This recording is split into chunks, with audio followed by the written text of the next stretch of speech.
안녕하세요. 유스패치의 유스입니다. 요즘 날씨가 굉장히 무더워지고 있잖아요. 그래서 이번에는 좀 무서운 이야기를 해볼까 합니다.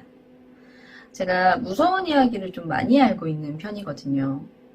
아무래도 무더운 여름철에 무서운 얘기만 한 것이 없는 것 같아서 중간중간 한 번씩 컨텐츠로 내놓을 예정이었는데 되게 흔치 않은 이야기들이나 아마 저만 아는 이야기들도 몇 가지 있을 거예요.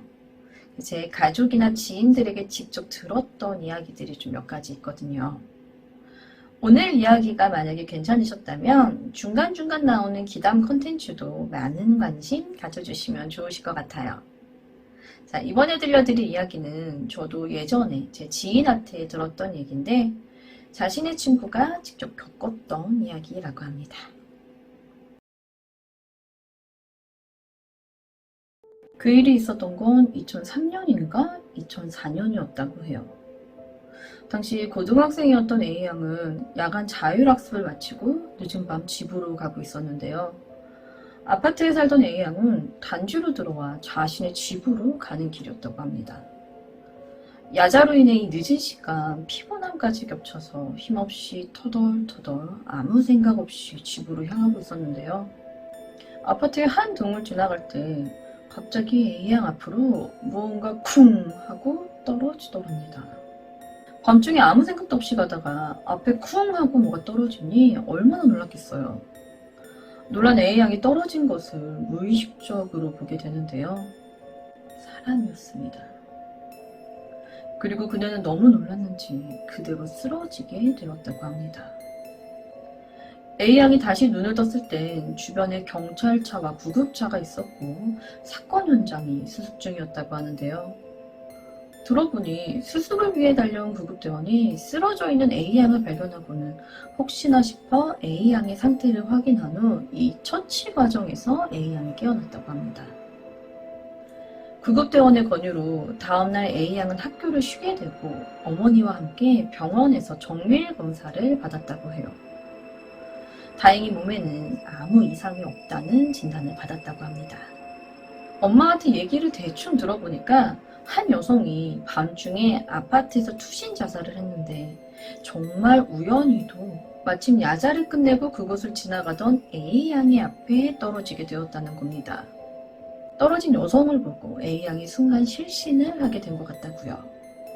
구급대원이 둘의 상태를 확인했는데 이 피투성이에 여인은 사망이 있었고 학생은 다행히 숨이 붙어 있어 구급대원이 응급처치를 하던 중 깨어나게 됐다는 겁니다.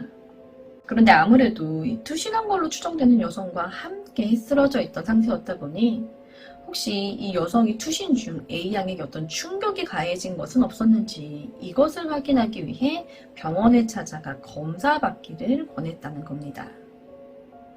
몸에는 다행히 아무 이상이 없었고 A양은 며칠 학교를 쉬고 다시 일상으로 돌아갑니다.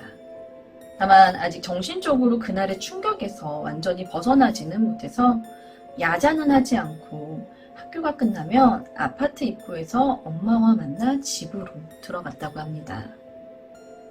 가끔 소름이 좀 자주 돋았고 가만히 있으면 괜히 무서운 기분이 들기도 했지만 그냥 그 또한 아직 그날의 충격에서 벗어나지 못해서 생기는 기분 정도라고 생각했대요. 그 일 있고 한 달 정도 지났나? 이 친구였던 제 지인이 주말에 A양과 만나 영화관을 갔는데요. 계속해서 얘기는 A양의 시점으로 얘기하도록 할게요. 영화를 보고 있는 동안 에어컨을 세게 틀어놓았는지 좀 추웠대요. 그래서 제 지인과 이 A양 둘이 춥다, 닭살 돋았다, 이런 짤막한 얘기를 하며 영화를 보고 있었대요.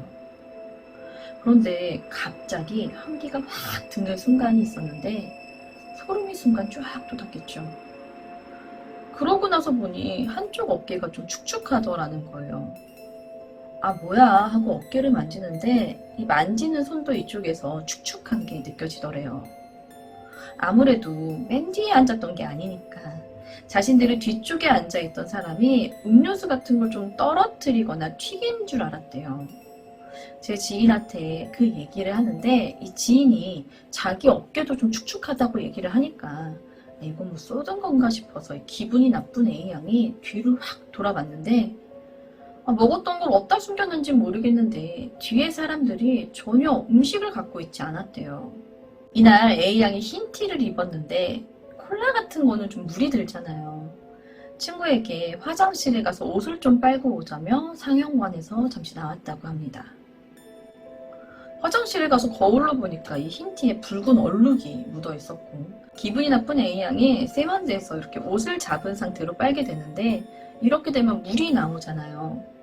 근데 여기서 나오는 이 물이 뭔가 콜라 같은 느낌이 아니라 괜히 피 같은 느낌이 들면서 찝찝해지는 거죠. 그때 제 지인이 갑자기 A양의 어깨를 툭 치면서 이렇게 얘기를 하더래요. 아니 너 어깨에 아무것도 안 묻었다니까 왜 옷을 빨아? 라고 얘기를 했다는 거죠. 그런데 이때 제 지인의 관점이 뭐였냐면, 영화를 보다 말고 A양이 갑자기 에이씨 그러더니 뒤에서 자기 어깨에 음료수를 떨어뜨렸다고 그러면서 뒤를 한번 돌아보더라는 거예요. 그러더니 지인에게 나가자 이러면서 화장실로 가더라는 거죠. 그러더니 자기 어깨에 이거 얼룩진다고 그러면서 옷을 막 빨기 시작하는데, 지인의 눈에는 전혀 얼룩이 없는데 없다고 얘기까지 해줬는데 계속 옷을 빨고 있더라는 겁니다. 그래서 지인이 어깨를 툭 치면서 얘기를 한 거죠. 아니 너 아무것도 안 묻었다는데 왜 자꾸 옷을 빨아? 라고요. 이 당시 다른 학교에 다니고 있었던 지인은 A양이 아파트에서 겪었던 일을 그날 들었대요. 그런데 이때 A양이 그 일 이후로 언제부터인가 가위에 눌리고 있었다는 얘기도 했다고 합니다. 그날 둘 다 좀 서로 무서워서 늦게까지 놀지는 못하고 금방 헤어졌대요. 다시 A양의 얘기로 돌아와서, 얼마 전부터 가위에 눌리기 시작한 A양은 이게 살면서 처음 눌린 가위였다고 합니다. 처음 눌린 가위 이후 매일매일은 아니었고 그냥 거의 매일, 그러니까 뭐 다음날은 눌릴 때도 있고 안 눌릴 때도 있고 뭐 이렇게 그렇게 가위에 눌렸는데, 이게 텔레비나 영화에서 보던 것처럼 막 목을 졸라서 숨이 막히는 막 그런 느낌이 아니라 뭔가 막 자신의 몸에 무거운 무언가를 올려서 여기가 꽉 눌리면서 답답하고 숨이 막히는 그냥 그런 느낌이었대요.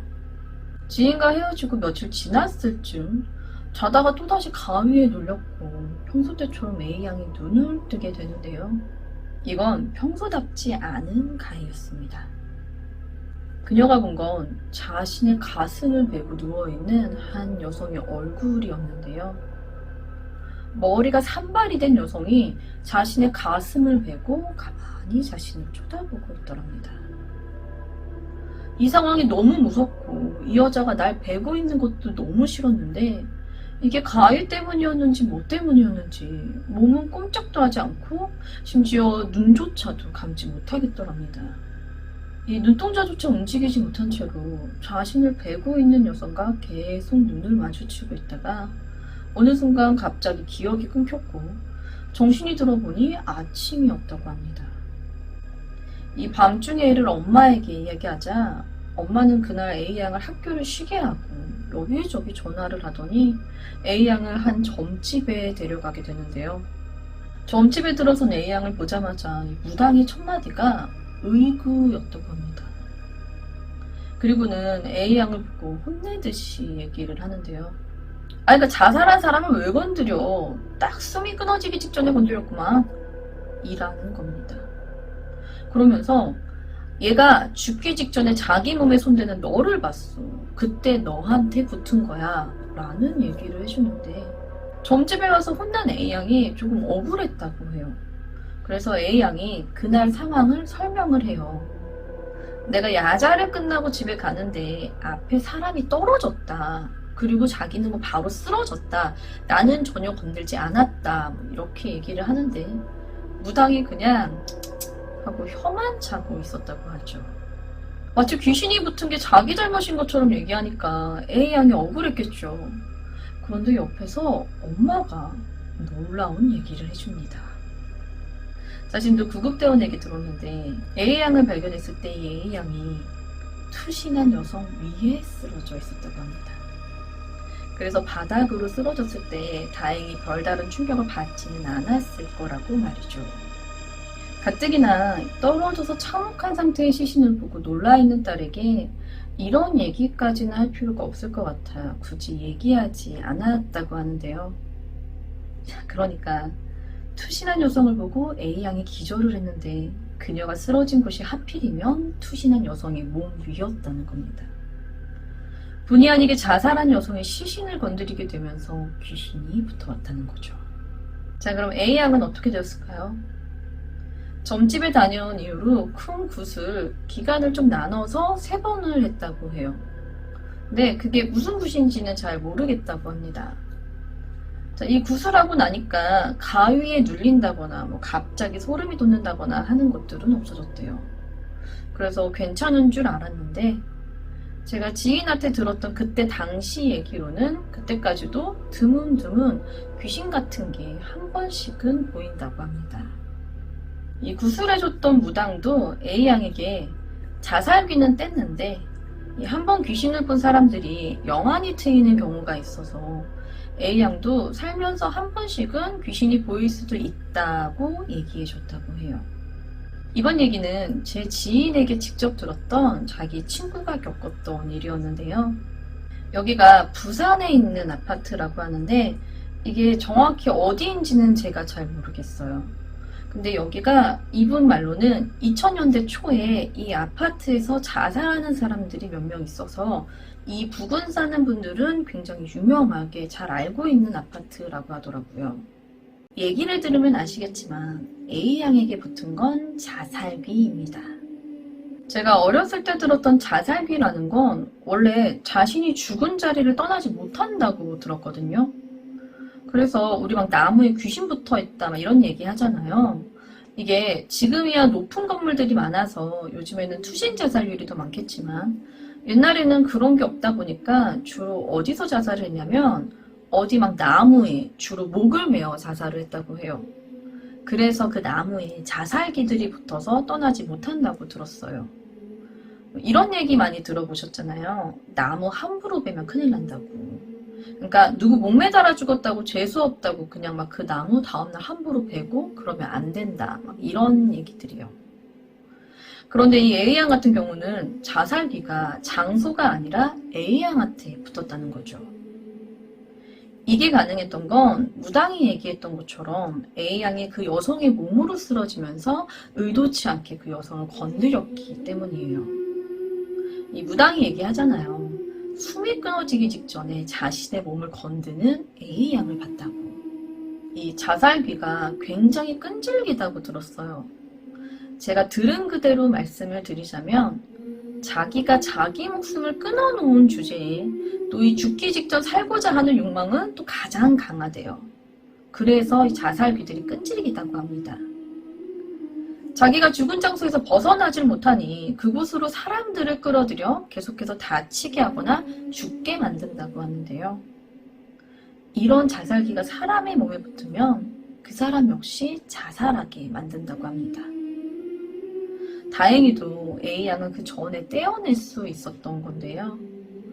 하지만 그 일 이후로 드문드문 귀신들이 보이게 된 건 참으로 안타까운 일인 것 같습니다.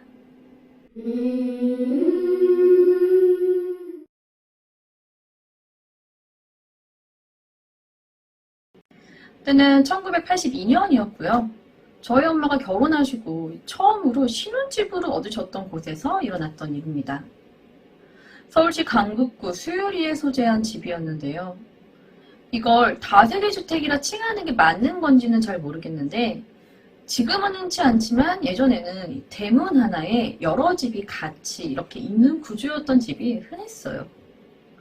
집주인이 남는 채를 새로 주면서 세입자들이 함께 살고 이랬던 건데 저희 엄마도 이런 곳에 세를 얻어서 살고 계셨대요.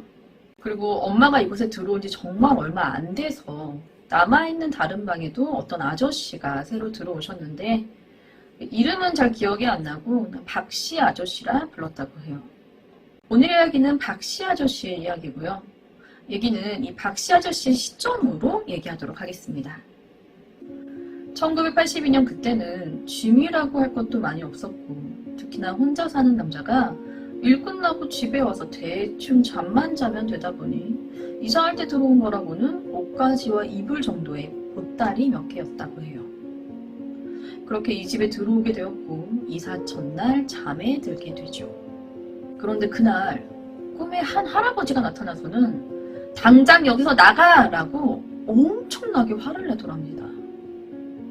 꿈에서 이 할아버지에게 밤새 시달렸지만 그냥 사나운 꿈을 꿨으려니 생각한 박씨 아저씨는 그날 일을 나갔다가 다시 집으로 돌아옵니다.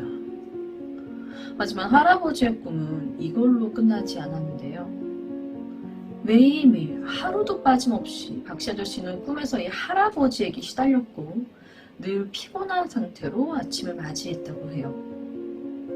그런데 정말 매일같이 꿈에 나타나 화를 내던 할아버지가 이번엔 꿈에서 다른 행동을 보입니다.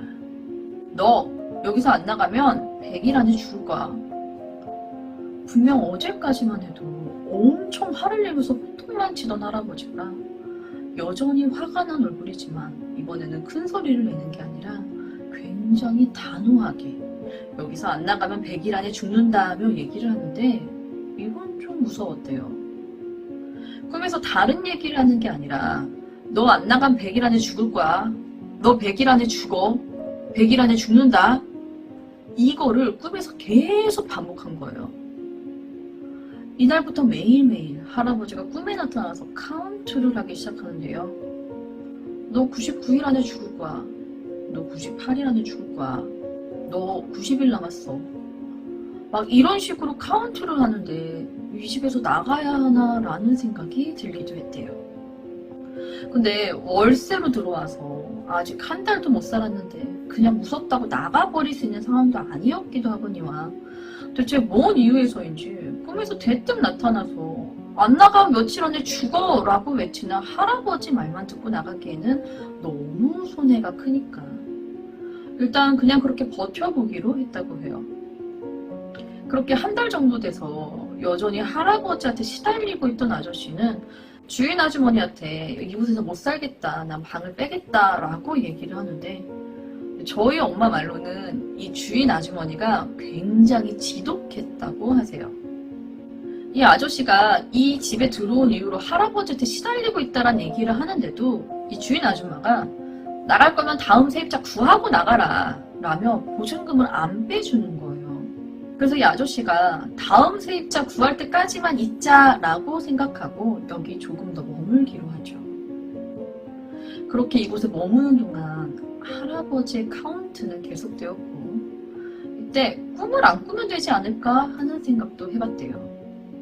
그래서 잠을 자지 않고 밤새 버텨보려 하는데 이게 너무 피곤해서 깜빡 졸았을 수도 있는데 이 박씨 아저씨 말로는 절대 잠을 자지 않았고 가만 누워있는데 갑자기 어느 순간 할아버지가 턱하니 나타나 박씨 아저씨 얼굴로 다가와서 너 며칠 남았어. 곧 죽을 거야. 너 곧 죽을 거야. 너 죽는다니까? 라는 말을 계속 반복했다는 거예요. 점점 날짜가 줄어들수록 불안해져갖고 아저씨가 바싹바싹 마르기 시작했다고 해요. 날이 한 20 며칠 정도까지 떨어지자 아저씨가 더 이상 버티지 못하겠는지 집을 빼달라고 주인 아주머니랑 크게 싸움까지 했다고 합니다. 아줌마는 새로 세입자 안 오면 죽어도 보증금 못 내준다 막 이러니까 결국엔 아저씨가 나는 일단 짐을 뺄 거고 이 방을 비울 거다 라면서 결국 짐을 빼시는데요. 이 아저씨가 처음 이곳에 들어올 때 그 당시 82년도 때인데도 100kg가 넘어 보이는 흔치 않은 굉장한 거부셨대요. 근데 이 집을 나갈 때 살이 한 몇십 킬로 정도는 빠졌는지 엄청나게 빠져서 되게 왜소해졌고 굉장히 수척한 상태였다고 합니다. 누가 봐도 꼭 험한 일 당한 사람처럼요. 지금 들려드린 이 이야기도 아저씨가 주인 아주머니랑 대판 싸우고 괜히 옆에서 구경하고 있던 저희 엄마한테 이 얘기를 해주신 거라고 해요. 모르는 할아버지가 밤마다 꿈에 나타나서는 화를 내는데 이게 처음엔 대수롭지 않게 생각했는데 점점 날짜가 줄어드니까 사람이 불안해져서 잠도 못 자겠고 밥도 못 먹겠고 그러니 일도 제대로 할 수가 없다고. 잠을 안 자도 나타나는 할아버지 때문에 진짜 이 집에 있다가는 며칠 안에 말라 죽을 것 같아서 못 있겠다고. 저 주인 아줌마한테도 계속 얘기를 했는데 저 지독한 옆편애가 자기 생각만 한다면서 그렇게나 요글요글 했다고 합니다. 아저씨가 결국에는 짐을 빼고 나가시는데 나가기 전에 주인 아줌마를 부르셔서는 그렇게 얘기를 했대요. 내가 나가고 나거든 저 방 한번 파봐라. 저기 터가 이상한 것 같다 라고 이렇게까지 얘기를 하는데 솔직히 주인 입장에서는 멀쩡한 방을 돈 들여서 허물고 파버리면 저 방에서 더 이상 월세를 받을 수가 없잖아요. 손해가 막심하죠. 저게 돈이 한두 푼이 아닌데 어디 재수없게 그런 식으로 말하냐면서 돈 대줄 거 아니면 그냥 나가라고 아주머니가 막 역정을 냈대요. 그러니까 이 박씨 아저씨가 나한테 보증금 안 들려줘도 되니까 그 돈으로 파라고. 분명 저기 저 터가 이상한 게 맞고 이대로 두면 누가 됐든 저 방에서 송장 치를 거라고 그렇게 얘기했다는 거예요. 그래서 진짜로 그 방을 허물고 터요. 박씨 아저씨 보증금으로. 이 박씨 아저씨가 노가다를 하시던 분이니까 같이 일하시는 분 2분 정도를 더 데리고 와서 직접 허물고 이 터를 팠다고 해요. 이 주인 아주머니가 아무리 남의 보증금으로 방을 허물었다고 해도 영 탐탁지는 않죠. 이제 방 다 허물고 이제 땅을 파보는데요. 여기서 진짜로 사람의 유골이 발견되었다고 해요. 누구인지는 모르고 정말 누워있는 것처럼 이렇게 정자세로 누워있는 모습이었는데 저희 엄마 말로는 아마도 이 박씨 아저씨가 누워있던 자리가 저 해골 누워있던 자리 바로 위였던 것 같다고 말씀하시더라고요. 100kg가 넘는 거구의 남자가 자신의 바로 위에 누워있으니 이게 할아버지가 무거워서 화가 나서 당장 비키라고 했는데 안 비키니까 널 저승으로 데려갈 거야, 널 죽일 거야 라며 매일매일 카운트를 한 것 같다는 겁니다. 이번 이야기는 해골 위에 누운 남자였는데요. 이 당시에는 이런 거 발견되면 경찰에 신고하고 조사 들어가서 얘 누구고 누가 죽였고 막 이랬던 게 아니고 그냥 무당 불러서 제 한번 지내드리고 이 유골을 어디 다른 곳에 이렇게 묻어버리고 끝냈다고 해요. 이번 일도 그렇게 마무리가 되었다고 합니다. 주인 아줌마가 유골이 발견됐음에도 끝끝내 보증금을 돌려주진 않았고 이 방을 파낸 자리에 해골이 발견됐다고 동네에 소문이 다 나는 바람에 그 자리에 새로 방을 짓지는 않고 그냥 평상 하나 올려두었다고 합니다. 지금은 이 집이 허물어지고 다른 건물이 들어섰다고 합니다. 그럼 어쨌든 귀신이 나왔던 집인데 이곳에서 지내셨던 저희 엄마는 별다른 일이 없었을까요?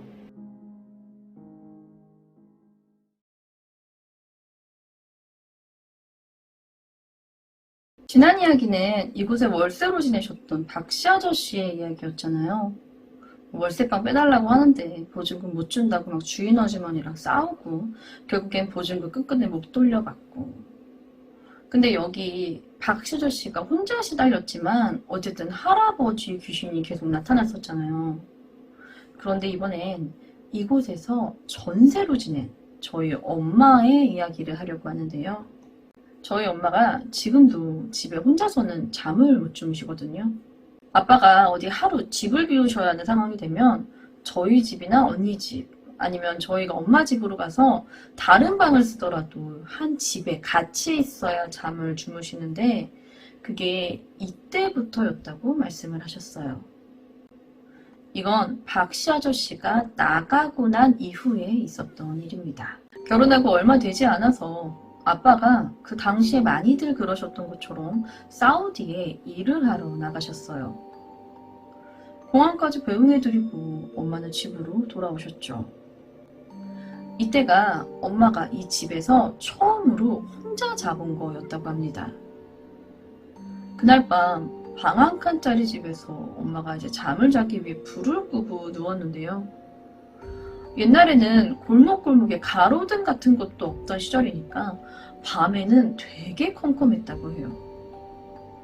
자리에 누웠는데 뭔가 느낌이 이상한 게 그 어두운 방에서 자꾸 한 곳에 시선이 가는 겁니다.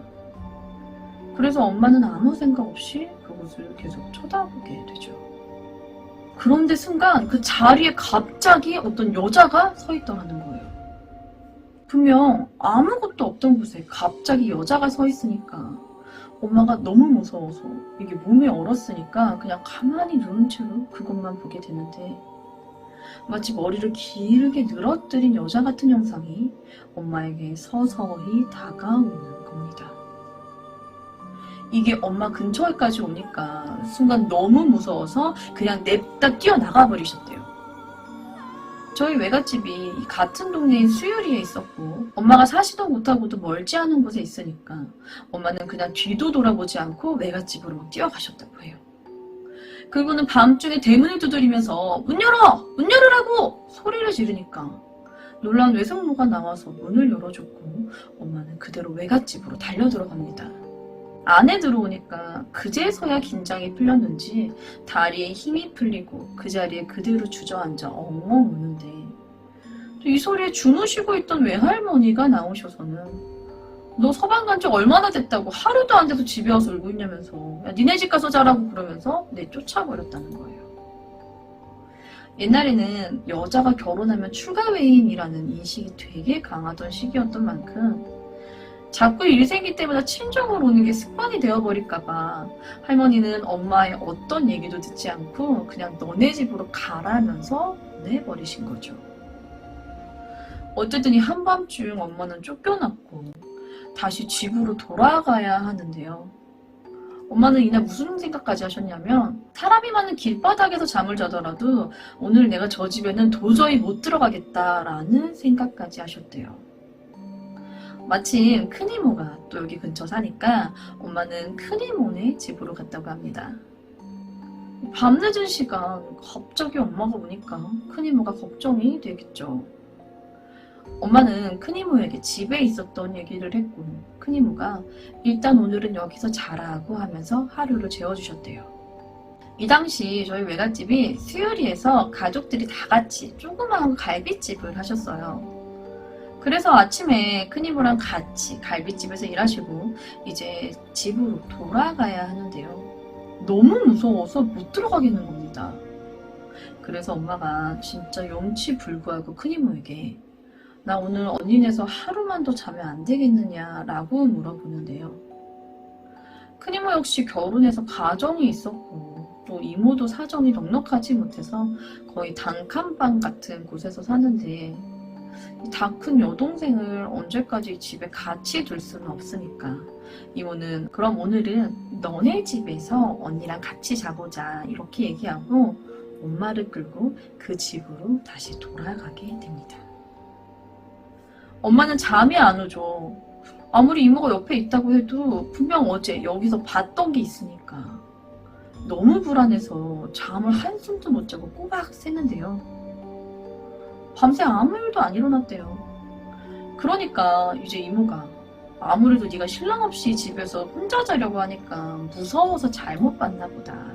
봐라 아무 일도 안 일어났고 집에 아무것도 없다. 오늘부터는 너 혼자 자라. 이렇게 얘기가 된 거죠. 그리고 그날 평소 때처럼 갈비집에서 일하고 집에 들어와서 대충 청소하고 이제 잠을 자려고 하는데요. 그날은 저녁부터 비가 부슬부슬 내리던 밤이었다고 합니다. 그냥 내가 잘못 본 거다 생각하면서 잠을 청했죠. 하지만 좀처럼 잠이 오지 않고 자꾸 슬쩍슬쩍 눈을 떠서 방을 살펴보게 되는데요. 어느 순간 엄마의 눈에 들어온 건 방 안에 내 귀퉁이에서 쭈그려 앉아있는 채로 엄마를 노려보고 있는 여자들이었습니다. 분명 어두운 방인데 이 여자들이 날 노려보고 있다는 게 정말 또렷이 보였다고 해요. 그러더니 내 귀퉁이에서 째려보고 있던 여자들이 어느 순간 동시에 엄마를 향해 달려들기 시작하는데 너무 놀란 엄마가 소리를 지르면서 이 집에서 나가려고 벌떡 일어나셨죠. 벌떡 일어난 상태로 그냥 문 쪽으로 나가는데 누웠다 일어나면서 문까지 가는 그 찰나에 엄마의 눈에서 보였던 건 내 귀퉁이에 여자들이 있었으면 분명 4명의 여자들이 있었던 거잖아요. 그런데 어느 순간 이 방에 엄청나게 많은 사람들이 엄마가 있는 방향 쪽으로 죄다 달려들어 엄마를 막 잡아 끌고 그 위로 막 올라타려는데 이런 모습에 기겁을 하고 맨발로 그냥 냅다 뛰어나와서 큰이모네 집으로 달려갔대요.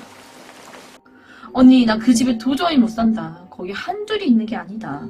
비에 쫄딱 젖은 채로 막 엉엉 울면서 얘기하는 엄마의 모습을 보니까 아무래도 그 전에 박씨 아저씨 일도 있었고 이제 이모도 그 집에 엄마 혼자 있다간 큰일 날 것 같다는 생각이 들었다고 해요.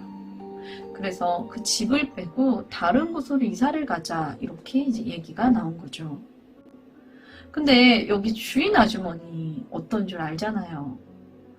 박씨 아저씨는 그나마 월세였지 엄마는 전세였단 말이에요. 엄연히 전세 기간이란 게 있는 건데 죽어도 보증금 못 빼준다는 거죠. 엄마가 아무리 사정해도 안 된다고 하니까 큰 이모까지 나서서 같이 막 사정하고 큰 소리 내고 막 그렇게까지 해서 겨우 다른 세입자 직접 구해서 그 사람한테 보증금 받고 나가는 걸로 합의를 봤대요.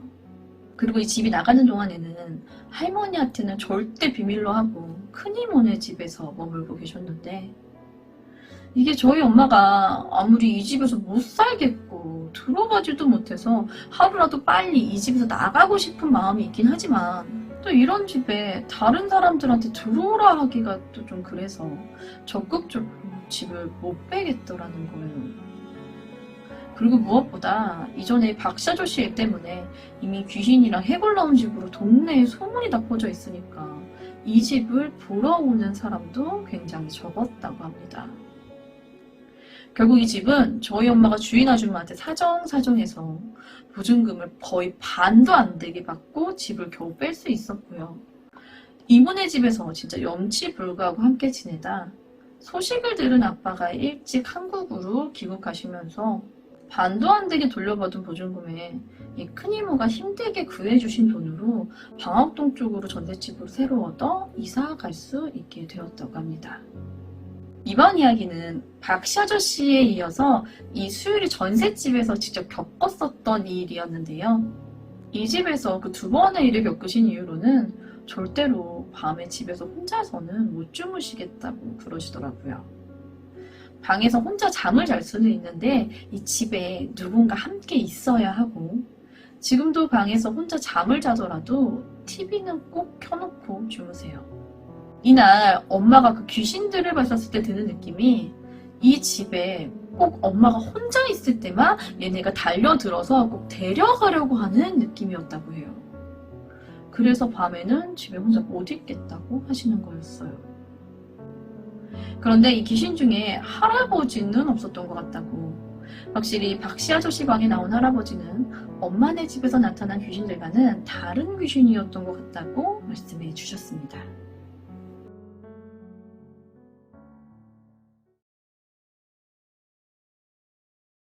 이 두 번째 귀담은 가위에 관한 이야기인데요. 첫 번째 이야기가 좀 짧은 만큼 두 개의 이야기를 가지고 왔어요. 이 두 개의 이야기에서 두 명은 서로 전혀 상관도 없는 지인들이고 이 두 사람이 각각 직접 겪었던 가위 경험담에 관한 이야기입니다. 자, 첫 번째 가위에 관한 귀담인데요. 이건 제가 중3 때 제 친구가 직접 겪었던 이야기입니다. 원래 학교에서 시시콜콜한 잡담하다가 막 무서운 얘기도 하고 그러잖아요. 그날도 그냥 서로 알고 있는 무서운 얘기 막 하다가 이제 가위 눌린 얘기가 나왔죠. 근데 그때 저랑 같은 반 친구였던 A양이 자기가 가위를 되게 자주 눌린다는 얘기를 하는 거예요. 그래서 제가 그때 그 A양에게 너 혹시 똑바로 누워서 자? 가위는 옆으로 누워서 자면 안 눌린대 라고 정말 딱 이 얘기만 했어요. 제가 정말 정확히 기억이 나는데 정말 딱 이 얘기만 했어요. 그리고 그 친구도 딱히 뭐 그 얘기를 새겨듣는 느낌도 아니었죠. 이 얘기는 그냥 여기서 이렇게 끝났어요. 모인 친구들하고 이런저런 얘기하다 수업 종치고 하면서 얘기가 끝난 거죠. 그리고 다음날 아침 제가 학교에 있는데 이 A양이 아침에 학교에 오자마자 저를 보더니 유수 아이씨 이러는 거예요. 근데 이 친구가 성격이 진짜 좋고 되게 밝은 친구거든요. 근데 그런 애가 아침부터 저를 보자마자 막 에이씨 이러니까 제가 왜? 뭐 때문에 그래 왜? 이렇게 얘기를 한 거죠. 그러니까 A양이 저한테 내가 어제 너 때문에 얼마나 무서웠는지 알아? 이렇게 얘기를 하는 거예요. 어제 내가 뭐 했지? 어제? 막 이렇게 혼자 생각을 하면서 내가 뭐 했는데? 하고 물었죠. 그때 이 A양이 저에게 얘기를 해주는데요. 이 친구가 워낙 가위에 자주 눌리던 친구니까 그냥 어젯밤에도 자다가 가위에 눌렸대요. 그리고 깼는데 가위에 눌리고 나니까 무서워서 혼자서 잠을 잘 수가 없어서 엄마랑 같이 자려고 엄마 방으로 가서 이제 침대에 누운 거죠. 그리고 잠을 자려는데 순간 낮에 제가 해준 옆으로 누워 자면 가위에 안 눌린대 라는 말이 떠올랐고 친구가 엄마 쪽을 향해 옆으로 누워 잠을 청하는데 잠이 슬슬 오는 순간 갑자기 뒤에서 계속 잡아 끌어당기는 느낌이 들었다는 겁니다. 똑바로 누우라고. 결국엔 친구가 엄마와 자리를 바꿔 이 벽에 등을 바싹 댄 채로 무서우니까 불을 켜고 자는 바람에 친구의 어머니도 깊은 잠을 자지 못했다고 합니다. 두 번째 가위 경험담은 남자분의 이야기인데요. 이분도 가위를 굉장히 자주 눌리는 분이시라고 해요. 지금도 가끔 가위에 눌리신다고 하거든요. 고등학교 때 유독 심했는데 이때가 거짓말 조금 보태면 365일 중 360일을 가위에 눌렸다고 해요. 어찌나 자주 눌렸는지 가위가 별로 심하지 않으면 귀찮아서 그냥 잘 정도로 어느 정도 가위에 익숙하신 분이기도 하는데요. 나이는 저보다 많지만 이분의 고등학교 경험담이었던 만큼 A군이라 칭하도록 하겠습니다. 때는 A군이 고등학교 2학년 때였다고 합니다. A군은 보통 가위에 눌리면 소위 쌍욕을 해서 가위를 풀곤 했는데요. 그날 잠이 들 때쯤 가위에 눌리겠다라는 느낌이 왔다고 합니다. 여지없이 가위에 눌렸고 심하지 않으면 귀찮아서 그냥 자는 A군이었지만 이날은 이건 풀고 가야 하는 가위다 라는 느낌이 와서 허공에 대고 이제 막 욕을 하기 시작했다고 합니다. A군이 얘기해줬던 집의 구조를 제가 자세히는 몰라서 그냥 들었던 대로 대충 그려왔는데 침대가 여기 있고 옆에 장롱이 있었다고 해요. 이 침대에 누우면 바로 방문이 보이고 이 문을 열면 거실이 있는 구조라는데요. 이날 평소처럼 방문을 닫은 채 자고 있었다고 해요. 가위에 눌려 막 욕을 하는데 풀리는 게 아니라 이날은 뭔가 더 심해지는 느낌이 들더랍니다. 그래서 좀 싸한 느낌이 드는데 그때 가만히 들어보니까 이 방문 너머로 웅성웅성 거리는 소리가 들리기 시작하더니 이 소리가 점점 커지는데 지금 회상하기로는 꼭 2002년도 월드컵 때 거리 응원하는 정도로 거실이 굉장히 시끄러웠던 것 같다고 합니다. 물론 방문이 닫혀 있어서 보이진 않지만 이 들리는 소리만 들어도 거실에 엄청 많은 사람들이 모여서 되게 시끄럽게 소리를 내고 있는 그런 느낌이었다고 합니다.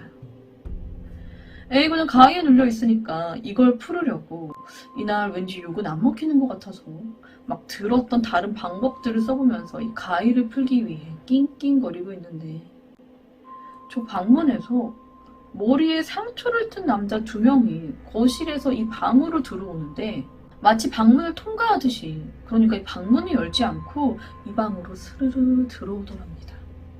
놀란 A군이 이 남성 둘을 보면서 막 누구냐 막 어쩌고저쩌고 막 소리를 치자 이 상처 튼 2 남성이 가위에 눌려 꼼짝도 못하는 A군 앞에 서는데요. A군은 그동안 숱하게 가위에는 눌려봤지만 무언가를 본 것은 이날이 처음이었던 겁니다. 엄청 무서웠는데 이게 또 질 수 없으니까 또 욕을 하기 시작한 거죠. 너 막 삐리리 저 삐리리 막 해가면서 욕을 하는데 이 2 남성 중 하나가 굉장히 굳은 얼굴로 A군을 내려다보면서 안 되겠네 하더니 가위에 눌려서 꼼짝도 못하는 A군의 멱살을 잡고 그대로 들어 올립니다. 그러자 A군이 이 멱살을 잡은 곳을 중심으로 몸이 들려서 마치 내 몸이 활처럼 휜 채로 이렇게 들려져서 팔은 아래로 이렇게 처져 있는 그런 느낌이 들었다고 해요. 그러니까 자신의 모습을 볼 수 없어서 정말로 떠 있는지는 모르겠지만 그때 당시만큼은 A군은 자신이 떠 있었던 것 같다고 말을 합니다. 이렇게 들려지니까 이때부터는 진짜 무서워진 A군이 이젠 하던 욕을 멈추고 살려달라, 잘못했다, 죄송하다 라면서 말로 싹싹 빌기 시작했대요.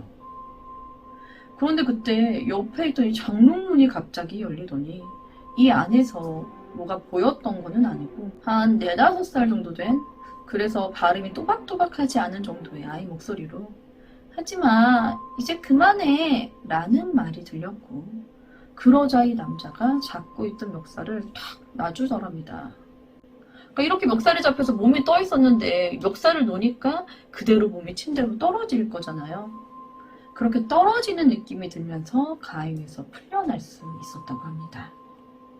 이번 이야기는 2명의 지인에게 들은 2가지 가위 경험담이었는데요. 이 2명 다 평소 가위에 자주 눌린 사람들이었다고 해요. 이 A군 같은 경우는 이날 너무 무서워서 절대 혼자서는 못 잘 것 같아 부모님 방으로 가려고 하는데요. 방문까지 나갈 엄두가 안 나더래요. 근데 그게 어떤 마음인지 너무 잘 알겠더라고요. 그래서 옆방이 부모님 방이니까 침대에 누워서 벽을 막 손이랑 발로 막 꽝꽝꽝꽝 치니까 이 어머니가 오셨고, 그제서야 부모님 방으로 달려가셨다고 하더라고요. 그런데 고2예요. 고2인 아들이 가위에 눌렸다고 같이 자자고 오니까 어머니가 네 방 가서 자기 시켜 이러면서 쫓아내신 거죠. 그래서 되게 무섭고 또 되게 서운했던 밤이라고 기억하고 계시더라고요. 이분 같은 경우는 아직까지도 가위에 자주 눌리신다고 해요. 자, 첫 번째 이야기였던 이 중학교 때 친구 같은 경우는 저희를 겪고 난 이후로 차라리 그냥 가위에 눌리는 게 덜 무섭다고 등을 바닥에 딱 붙이고 잔다고 했었어요. 그래서 괜히 아는 척했다가 친구만 더 무섭게 한 것 같아 미안했었던 기억이 있는 얘기였습니다. 그런데 의아하신 분들이 계실 것 같아요. 정말로 옆으로 누워 자면 가위 안 눌려? 라고. 이게 저도 그냥 어디서 들었었던 얘기긴 했는데, 가위가 귀신이 누르는 거라고 하잖아요. 그래서 엎드리거나 똑바로 누우면 귀신이 누르기가 굉장히 좋아서 가위에 잘 눌리고, 옆으로 누워 자면 누르기가 힘들어서 가위에 잘 눌리지 않는다고 하더라고요. 그래서 저도 이 얘기를 굉장히 어렸을 때 들었는데, 이 얘기 들은 이후로 옆으로 누워 자서 지금도 옆으로 누워 자거든요.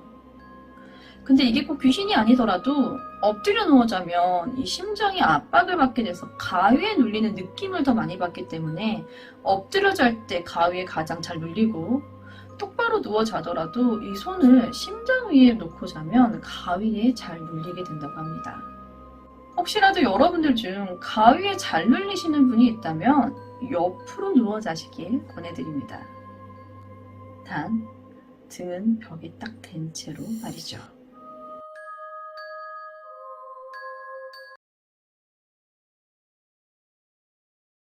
첫 번째 이야기는 저의 사촌 오빠가 꽤나 오랫동안 시달렸던 이야기인데요. 이 일로 집이 좀 시끄러웠던 적이 있었어요. 그래서 이렇게 드문드문 듣게 된 이야기 중 일부를 가지고 와봤습니다. 이 일은 그때의 그 사고로 시작되었죠. 사고는 오빠가 고등학교 때쯤인 걸로 기억합니다. 오빠와 중학교 때부터 친했던 A군이 갑자기 달려오는 지하철에 뛰어들며 자살을 하게 되는데요. 이 A군이 지하철에 뛰어들 당시 옆에는 또 다른 친구인 B군이 함께 있었고, A군의 사망 장면을 바로 옆에서 생생히 목격한 B군은 오랜 시간 동안 그 트라우마로 매우 힘들어했다고 합니다. 오빠에게 이상한 일이 생긴 건 A군이 사망하고 바로는 아니었고 어느 정도의 시간이 흐르고 난 후였는데요. 처음엔 드문드문 꿈에 온몸이 찢어진 채 피투성이로 A군이 나타난 정도였다고 해요. 매번 똑같은 끔찍한 모습으로 나타나긴 했지만 매일 꿈에 나오는 것도 아니었고, 잊을만 하면 한 번씩 꿈에 나오는 친구의 모습에 오빠는 꿈을 꾼 날이면 가까운 시일 내에 친구의 빈소에 다녀오기도 했다고 합니다. 오빠는 지방에 있는 대학으로 가게 되면서 자연스럽게 중학교 때 친구들과도 조금씩 소원해지게 되었다고 하는데요. 이 오빠가 지방에서 대학 생활을 해야 하다 보니 이때 처음으로 독립생활을 하게 되었는데, 이 독립생활을 하면서 이상한 습관이 하나 생기게 됩니다. 처음은 비가 오던 날 밤이었대요. 그날따라 딱히 약속도 없고 만날 사람도 없던 오빠는 그냥 일찍 잠이나 자자 하고 누워 있었는데요. 문득 집에 뭔가 이상한 느낌이 들어서 집을 살펴보기 시작합니다. 이 좁은 자취방에 당연히 아무것도 없었고 잠이 깬 오빠는 담배나 한 대 펴야지 라는 생각으로 창문가로 가게 되는데요. 이 이상한 느낌은 창문에서 시작되었나 봅니다. 고등학교 때 죽은 A분이 창문 밖에 서서 오빠를 부르고 있었답니다. 3층인데. 그때는 너무 놀라서 여기가 3층이잖아 라는 생각은 들지도 않았고 그냥 바로 창문가로 달려가서 창문을 여는데요. 창문을 여니 밖에는 아무것도 없었다고 합니다. 그러고 나니까 잠깐만 여긴 3층이잖아. 저 새끼 죽었잖아. 뭐 이런 이성적인 생각들이 들면서 무서워졌고 창문을 꼭 잠그고 커튼을 치고 잠을 잤다고 하는데요. 처음에 무서우니까 오늘 내가 잘못 본 거다라고 생각하려고 했대요. 그런데 여름엔 장마철이라는 게 있죠. 밤까지 비가 자주 왔고 비가 오는 밤이면 여지없이 창문 밖에서 오빠를 부르는 이유들 때문에 오빠는 비가 오건 말건 밤이면 항상 커튼을 치고 자는 습관이 생겼다고 합니다. 체육 전공이었던 오빠는 어느 날 생긴 이 부상으로 당분간 휴식이 필요했고 이참에 좀 쉬다 군대나 다녀와야겠다며 휴학을 하고 다시 서울로 올라오게 됩니다. 이 얘기도 이때 들었던 얘기였어요. 오빠는 바로 군대에 간 게 아니라 조금 놀다가 군대로 갔고 여기서 부사관 신청을 하면서 직업군인으로 전향하게 됩니다. 그런데 진짜 문제는 A군의 사망을 목격했던 B군이었어요. A군이 사망한 이후 그날의 충격에서 벗어나지 못해 한동안 힘들어했는데 어느 날부터는 자꾸 A군이 찾아온다며 그걸로 힘들어했대요. B군은 20살이 되자마자 군대에 갔다고 해요. 혼자 있을 때면 자꾸 A군이 보이니까 차라리 혼자 있을 시간이 없게 군대에 가야겠다고 생각을 했다고 하는데요. 이때 B군이 대형 사고를 하나 치게 돼요.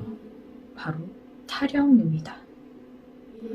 정확히는 휴가 미복귀였고 다행히 당일 부대로 복귀하긴 했는데 B군의 미복귀 사유가 바로 A군이었다는 거죠.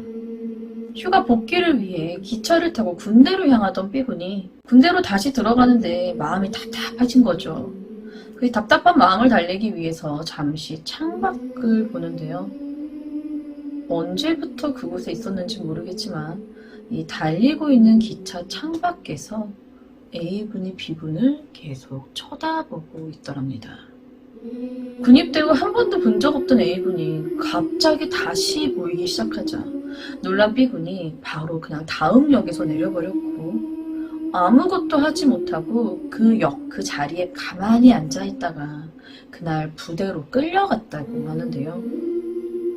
이 일로 인해서 부대에서 정신병원으로 왔다 갔다 하다가 결국 제대까지 하게 되었다고 합니다.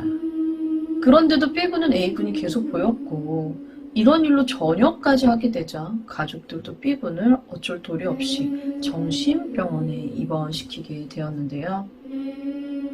사촌 오빠는 B군이 정신병원에 입원했다는 소식을 듣고 병문안 차 병원에 들리게 됩니다. 그런데 이 병원에서 만난 B군의 상태가 생각보다 심각해 보이지는 않았다고 해요. 물론 많이 초췌해 보이긴 했지만 오빠를 본 B군은 굉장히 밝은 얼굴로 맞이해줬다는 거예요. 이런 B군의 모습을 보면서 오빠는 얘가 병원에 입원할 정도가 맞는 건가? 라는 생각이 들었다고 해요. 그날 담당 의사가 오빠에게 한 얘기를 하나 해주는데요. 이 B군이 입원했을 때부터 혼잣말을 그렇게 많이 하더랍니다. 어느 날 의사가 화장실에 들어갔는데 소변을 보고 있는 B군이 아무것도 없는 옆을 보면서 혼잣말을 하는데 그날따라 굉장히 즐겁게 혼잣말을 하고 있더래요. 의사는 B군에게 다가가서 우리 B군은 누구랑 그렇게 재밌게 대화를 하고 있는 거야? 하고 물어봤는데 그때 삐분이 의자를 한번 보고 다시 옆을 보더니 그러더랍니다. 야, A야, 인사해. 담당 의사. 라고. 이번 이야기는 저희 사촌 오빠가 겪었던 이야기였는데요. 이 의사의 경우 정신병원 특성상 이상한 환자들을 몇몇 봐왔긴 했지만 이때는 너무 소름이 돋아서 그 자리를 그냥 떴고, 그 일 이후에 오빠가 병문안을 오자 이 친구 A군에 관해 물어보기 위해 이 얘기를 해줬다고 해요. 또 이날 병문안에서 오빠가 B군에게 들었던 이야기가 있었는데요. 오빠가 자취생활하면서 뭐 A군이 보여서 커튼을 치고 살고 뭐 이런 거를 일찍이 B군이 군대를 가면서 전혀 얘기한 적이 없었는데, 이날 병문안에 갔던 오빠가 B군에게 들었던 얘기가 뭐였냐면, 너 A가 밤마다 너 찾아갔는데 네가 커튼을 치고 자가지고 못 보고 왔다더라?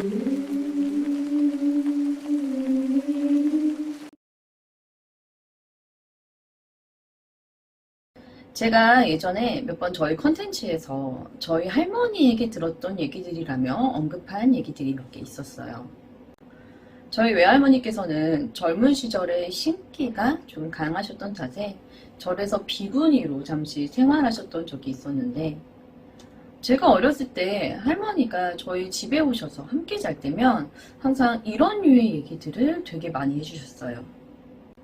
보통 다른 분들 얘기 들어보면 어렸을 때 할머니한테 옛날 얘기 많이들 듣잖아요. 그런데 저희 할머니는 저한테 이거는 하면 안 된다, 이거는 조심해야 한다, 이럴 때는 이렇게 해야 한다, 이런 거랑 막 무슨 귀신은 어떻고 이렇다, 막 이런 얘기들을 주로 들었었거든요. 오늘 준비한 기담은 제가 어렸을 때 외할머니께서 들려주셨던 금기사항에 관련된 이야기입니다.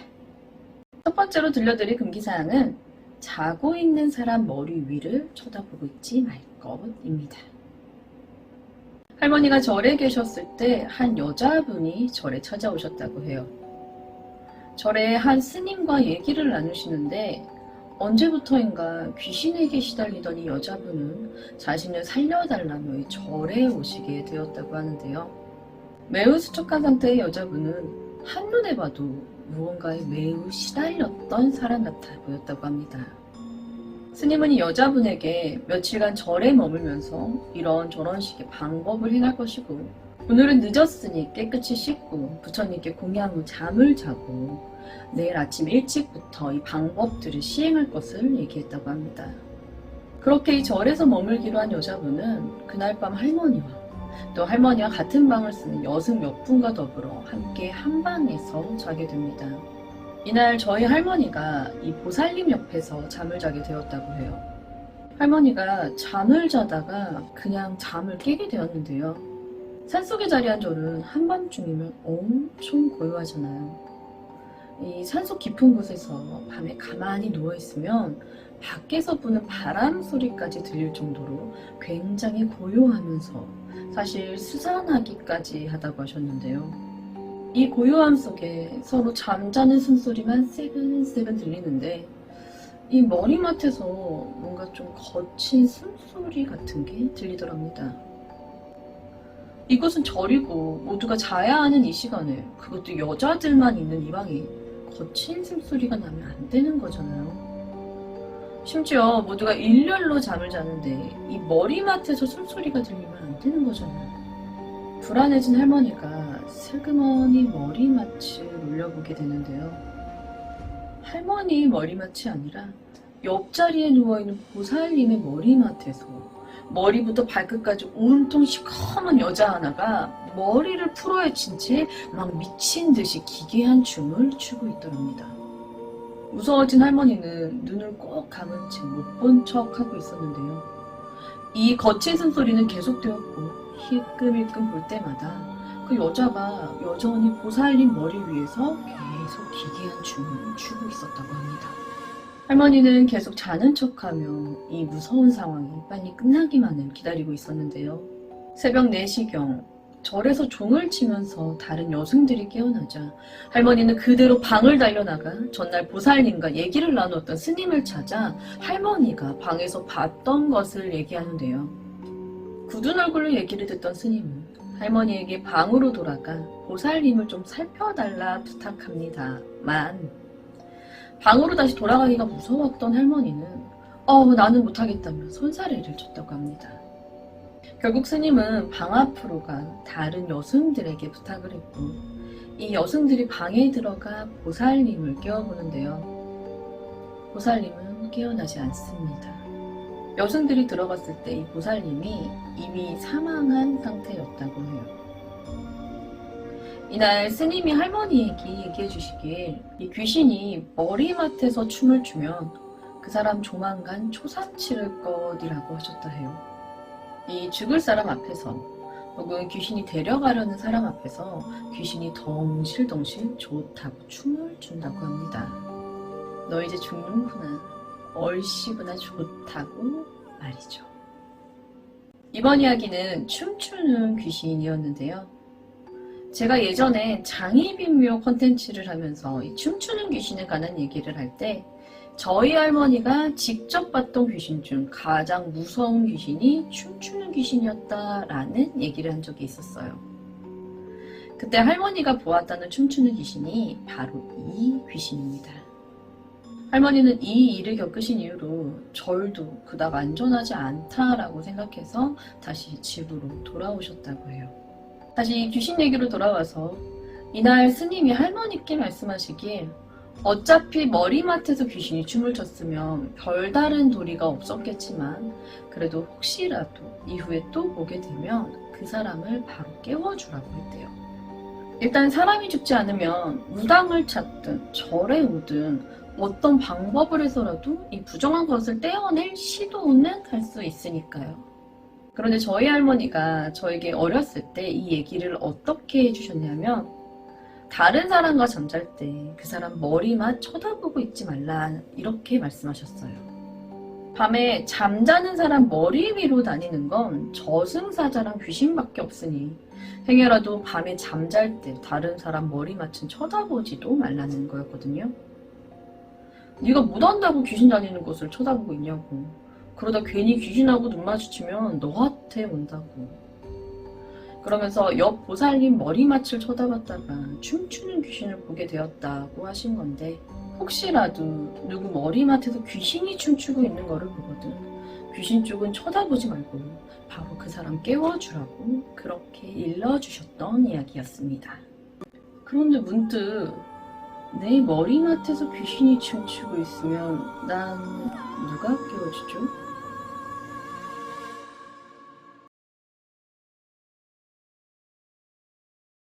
이번 이야기 역시 할머니께 들었던 이야기였는데요.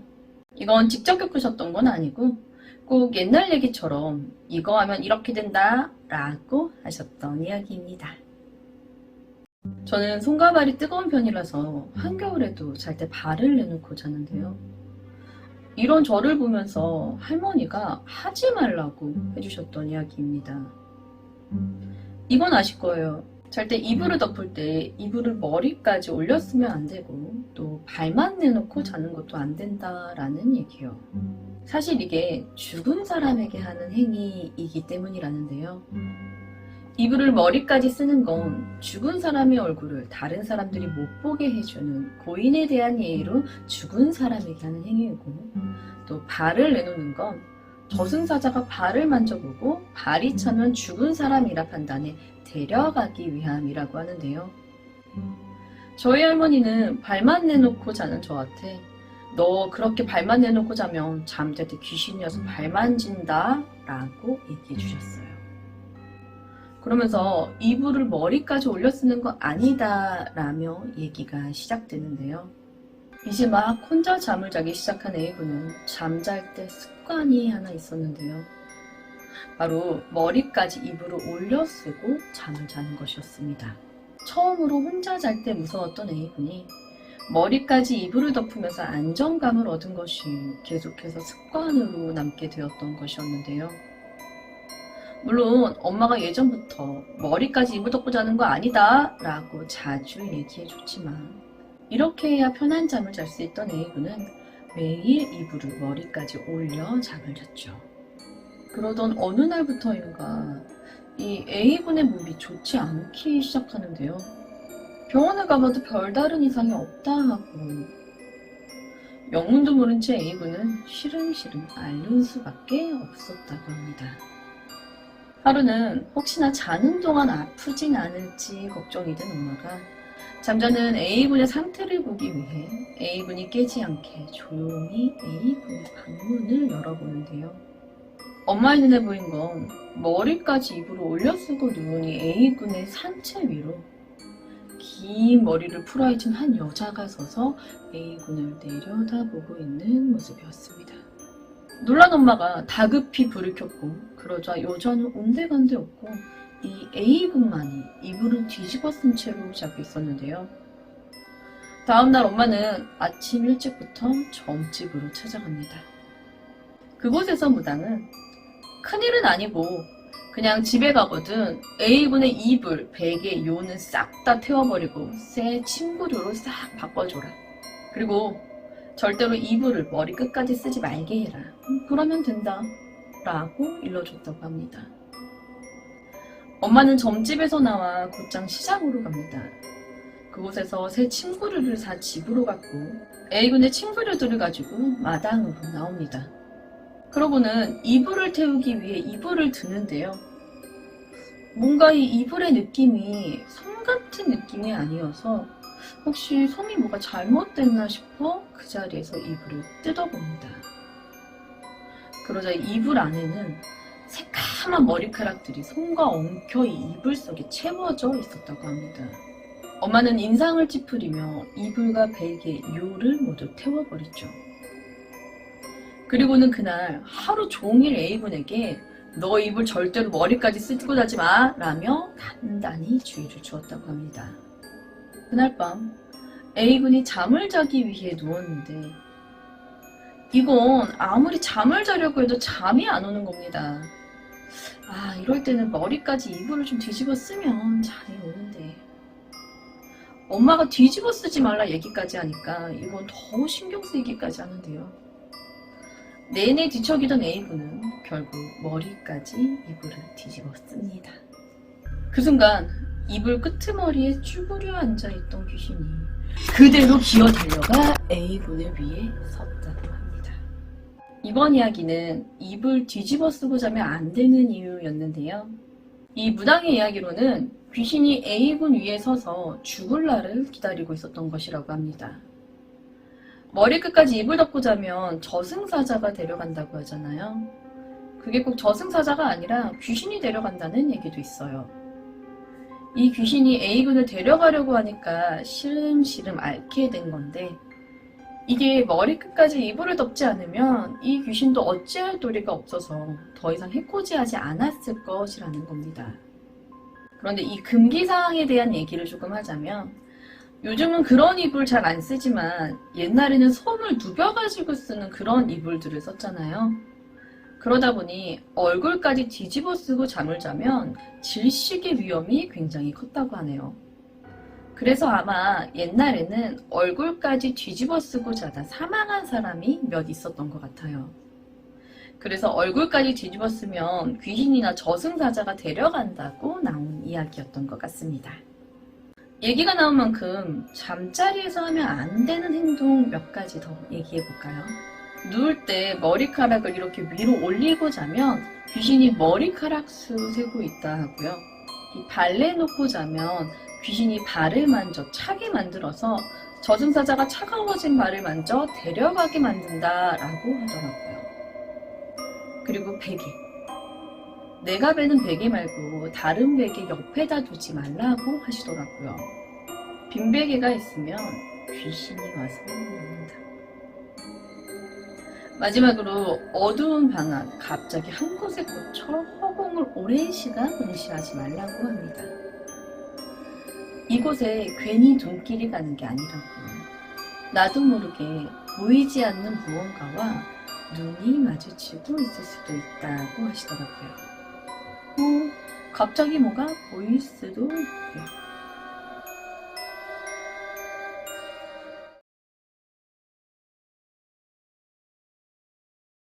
이번 이야기는 제가 초등학교 때 있었던 일입니다.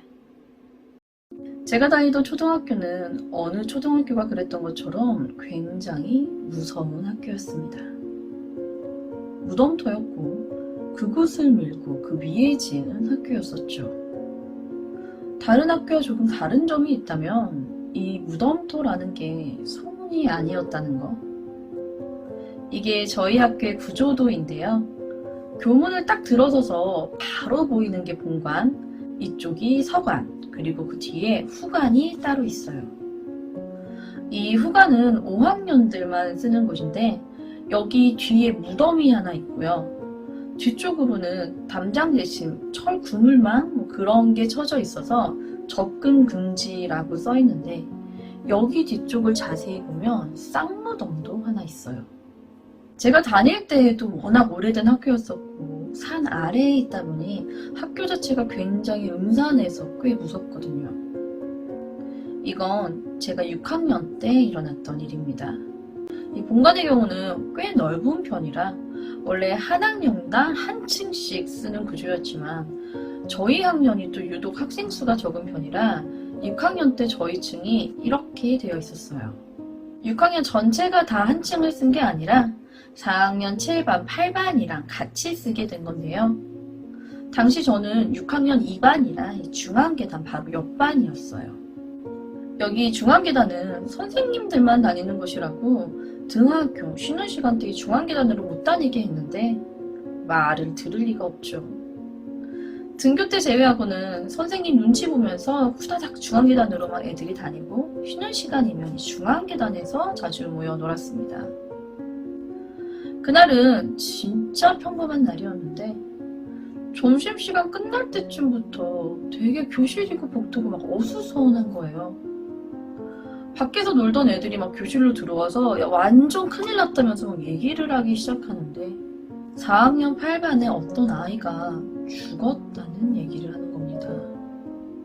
뭔 소리야 이건? 이러고 얘기를 가만히 들어보는데요. 저희 초등학교가 쉬는 시간이 5분 간격인데 2교시 끝나고는 쉬는 시간을 10분을 줬거든요. 이날 2교시 쉬는 시간에 4학년 8반 아이 하나가 갑자기 쓰러져서 양호실로 옮겨갔고 구급차를 타고 병원으로 갔는데 이 아이가 결국 사망했다는 얘기였죠.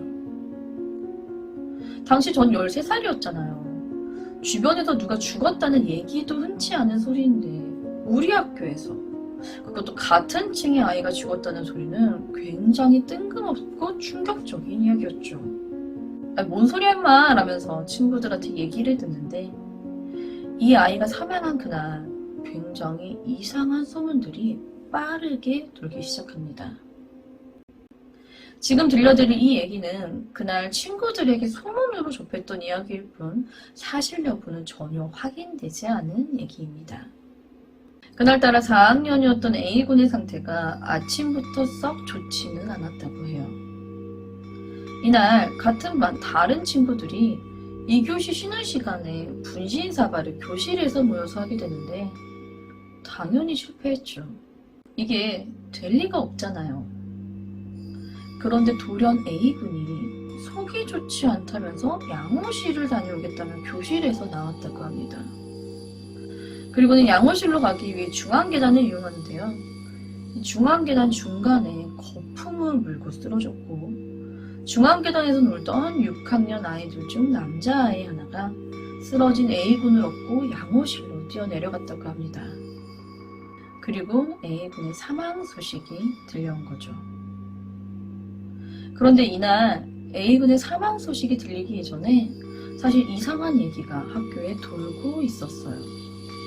이게 뭐였냐면 저희 학교는 아침 등교 시간에 학교에서 동요를 틀어주거든요. 이 등교 시간에만. 그런데 이날 2교시 쉬는 시간에 동요가 잠깐 방송에 나왔었는데 그게 되게 소름이 돋았다 뭐 이런 얘기였어요. 이 동요 제목을 이 얘기 준비하면서 저도 처음 알았는데 하늘나라 동화라고 잠깐 들려드릴게요.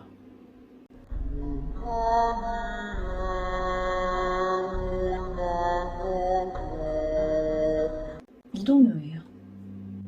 이 동요가 굉장히 늘어진 소리로 방송에 잠깐 나오다 끊겼는데 이렇게 들으니까 이 노래 되게 무섭더라 라는 얘기가 돈 거죠. 이건 방송반이 실수한 거다. 그 시간에 방송반이 왜 방송실에 있냐? 선생님이 잘못 들었다 놀라서 바로 끈 거다. 뭐 이런 얘기가 3교시부터 계속되고 있었어요. 그런데 점심시간 끝자락에 A군의 사망 소식이 들리게 된 거죠. 그러면서 이제 얘기가 6학년의 남자아이가 A군을 업었을 때 이미 A군은 사망해 있었고 6학년 남자아이는 이미 사망한 아이를 업고 뛴 거다.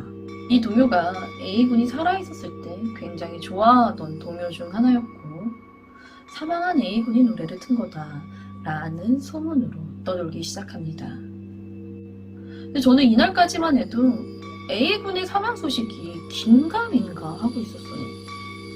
누군가 갑자기 죽었다는 게 너무 믿기 힘든 얘기였거든요. 그런데 다음날 등교할 때 저는 4학년 교실을 지나쳐서 저희 교실로 가야 하다 보니까 가는 길은 생각나서 살짝 창문으로 그 반을 보면서 A군이 진짜 사망했구나 알게 되었는데요.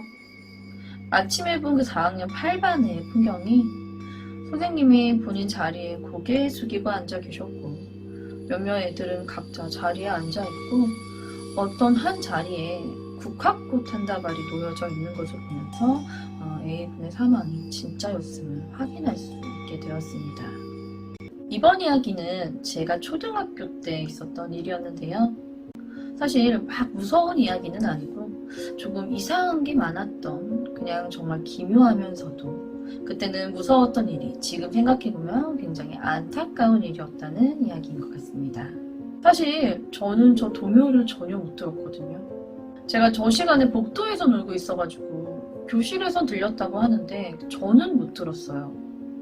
그래서 애들 사이에서도 누구는 들었네, 누구는 못 들었네 했었는데 이게 누가 지어내서 갑자기 퍼진 얘기면 보통 그 반에서만 퍼질 거잖아요. 2교시 쉬는 시간에 노래가 잠깐 나왔고 금방 3교시가 시작이 되었을 건데 저도 이 동요 얘기는 3교시 때 들은 거였고 그런데 학교 끝나고 운동장에서 놀 때 저희와는 전혀 다른 건물을 쓰는 5학년 애들도 서로 들었네 마네 하면서 막 얘기를 하더라고요. 끝나고 이제 5학년 애들하고 같이 노는데 막 누나들도 들었어? 그러면서 얘기를 하는데 보니까 얘네는 노래 얘기는 아는데 A군의 사망 얘기는 전혀 모르고 있더라고요. 이날 A군의 사망한 얘기에도 사실 많은 소문이 붙었는데 뭐 A군이 같이 분신사발을 하다가 그렇게 쓰러졌다라는 얘기도 있었고 그냥 아침부터 안색이 굉장히 안 좋았던 A군이 그 양호실을 가다가 중간에 쓰러져서 그렇게 되었다라는 얘기도 있었는데 4학년 반에서 진짜로 분신사발을 하기는 했나 봐요. 거기 A군이 동참한지까지는 모르겠는데 우연히도 이 분신사발 이후에 A군이 양호실로 가다가 이런 안타까운 사고를 당하게 된 거고 사실 분신사바가 A군의 사망에 직접적인 원인이 되었다고 보기는 힘들겠죠. 저 때는 다 어렸으니까 그것 때문이다 라고 했지만 지금 생각해보면 아침부터 안색이 안 좋았었다고 하니까 무언가 어딘가 몸이 안 좋았었던 것은 아닐까 생각됩니다. 그리고 A군을 업고뛴 6학년 남자아이도 얼굴이 새파래져서 거품을 물 상태로 쓰러져 있으니까 아무것도 생각하지 않고 바로 그냥 업고 양호실로 뛰어갔는데 A군을 침대에 눕히니까 양호 선생님이 나가라고 했대요.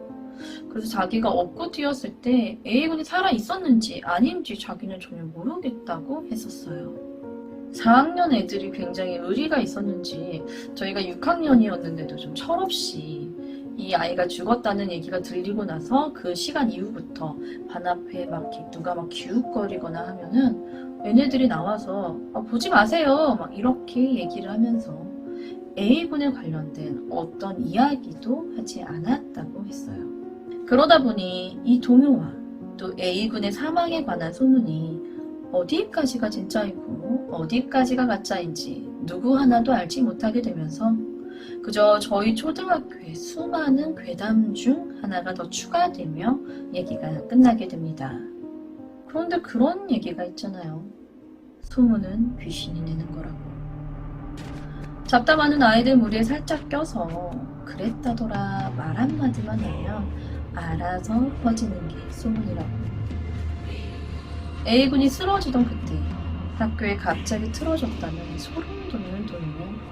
과연 어디서부터 시작된 소문이었을까요?